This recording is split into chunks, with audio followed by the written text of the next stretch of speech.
ఎన్నికల్లో అనుకోని ఫలితాలు రావటం సహజం, నిరాశపడాల్సిన అవసరం లేదన్నారు కేటీఆర్. పోరాటాల నుంచి వచ్చిన పార్టీకి పోరాటాలు కొత్త కాదన్నారు. ఎన్నికల్లో కాంగ్రెస్ ఇచ్చిన హామీల అమలు కోసం ప్రజల పక్షాన గొంతుకై మాట్లాడతామని చెప్పారు. రాజన్న సిరిసిల్ల జిల్లా బీఆర్ఎస్ పార్టీ కార్యాలయంలో అంబేద్కర్ చిత్రపటానికి నివాళులర్పించారు కేటీఆర్.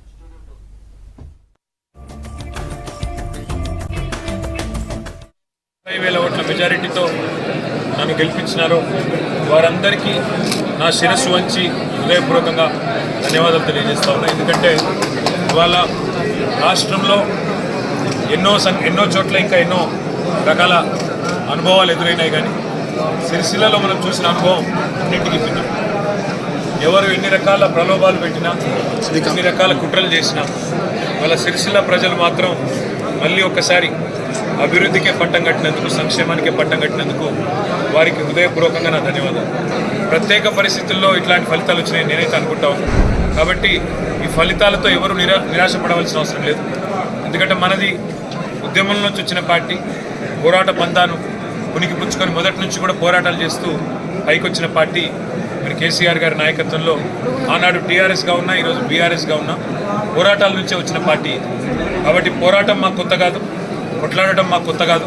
తప్పకుండా ప్రజల పక్షాన ఇవాళ అవతల వైపు వాళ్ళు ఏవేవైతే హామీలు ఇచ్చినారో ఆ హామీలన్నీ కూడా నిలబెట్టే దిశగా, ఆ హామీలన్నీ కూడా వారు నిలబెట్టుకోకపోతే తర్వాత ప్రజల పక్షాన ప్రజల గొంతుకై తప్పకుండా మాట్లాడతాం.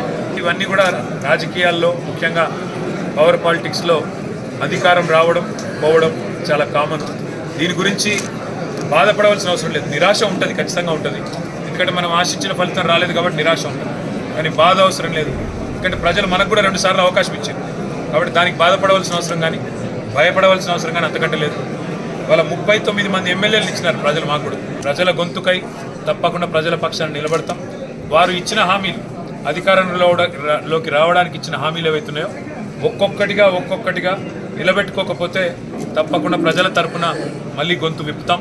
మా కార్యకర్తలు మేము నిర్విరామంగా ఉద్యమంలో ఎట్లయితే కలిసి పనిచేసినామో అట్లే భవిష్యత్తులో కూడా పోతాం. వేములవాడలో దురదృష్టవశాత్తు స్వల్ప మెజారిటీతో మరి ఓ సీటును కోల్పోయినాం. కానీ భయపడేది లేదు, బాధపడేది లేదు. కేవలం స్వల్పకాలం, కొద్ది కాలం నిరాశ ఉంటుంది అంతే తప్ప దేనికి భయపడం, దేనికి వెరవం. ప్రజల గొంతుకై ముందుకు పోతాం.